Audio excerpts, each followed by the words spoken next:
천무는 최고의 품질과 효율성을 갖춘 무기다. 폴란드 국방부가 K2 전차와 K9 자주포 구매에 이어 천무 다연장 로켓까지 대량으로 구매하겠다고 발표하면서 한국 방산의 기념비적인 사건이 연이어 발생하고 있습니다. 한국 방위산업은 불과 반세기 전만 해도 자주 국방을 내걸고 미국제 소총을 역조립하며 첫 발을 뗐는데 이제 잠수함, 초음속 전투기 등 첨단 무기체계를 직접 설계 제작할 만큼 눈부신 발전을 거듭했습니다. 최근 미국 CNN이 한국이 방산 메이저리그에 진입했다고 평가할 정도로 전 세계가 한국의 국방을 주목하고 있는 가운데 폴란드에 이은 한국 방산 수주 행렬은 앞으로도 더 계속될 것이라고 하는데 이와 관련해 자세히 알아보겠습니다. 한국 방산의 큰손 폴란드가 다시 한번 한국산 무기를 택했습니다. 폴란드 국방부는 성명을 통해 천무 도입 계약은 부와슈차크 폴란드 부총리 겸 국방장관이 서명할 예정이며 계약서에 따라 천무 로켓 18대가 내년에 인도돼 폴란드 자동차 기업 젤츠 차량에 탑재된다고 발표했습니다. 앞서 부와슈차크 부총리는 폴란드 매체와의 인터뷰를 통해 천무는 하이마스와 유사한 기능을 가지고 있고 빠른 생산 속도를 보유해 내년까지 폴란드에 무기를 공급할 수 있다고 도입 의사를 밝혔었죠. 폴란드는 천무 도입 기본 계약을 체결하고 올해 중 세부 이행 계약을 체결해 내년부터 본격적으로 천무 도입을 추진할 계획인데요. 폴란드는 2019년 하이마스 다연장 로켓 20문을 발주해 내년에 이를 도입할 예정이지만 하이마스 추가 도입 물량은 신속한 공급이 어려워 빠른 공급이 가능한 천무 도입을 결정한 것으로 보입니다. 그런데 이런 폴란드의 선택은 두고두고 잘한 일로 평가받을 것 같은데요.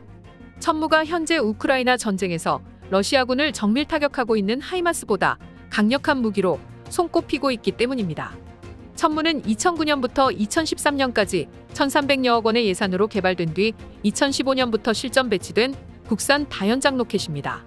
130mm 구형 구룡 무유도 다연장 로켓탄을 비롯해 230mm 무유도 로켓, 239mm 유도 로켓 등 3종을 발사할 수 있으며 특히 확산탄을 사용할 경우 300개의 자탄이 공중에서 뿌려져 축구장 3배 크기의 면적을 초토화할 수 있는 것으로 전해집니다.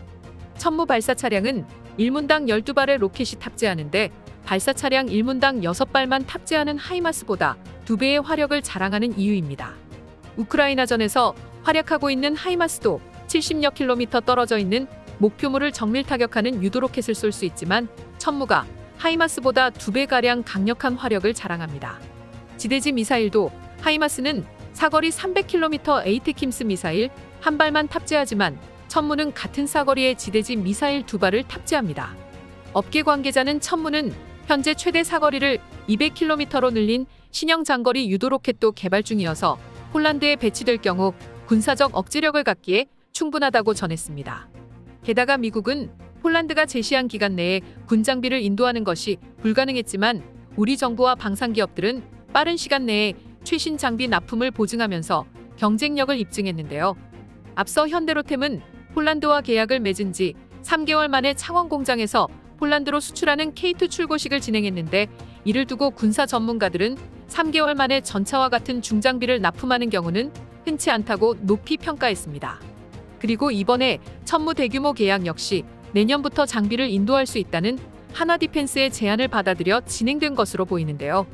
이처럼 연이은 수준 항보에 올해 국내 방산 수출액은 이미 100억 달러를 넘어서며 역대 최고치를 기록하는 신기록을 달성 중입니다.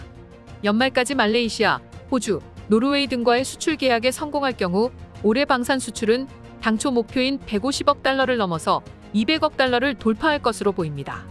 이 가운데 작년 말 말레이시아 공군의 경전투기 사업에 응찰한 한국항공우주산업의 FA50 경공격기도 수출 계약이 조만간 이뤄질 것이라는 관측이 나오고 있죠.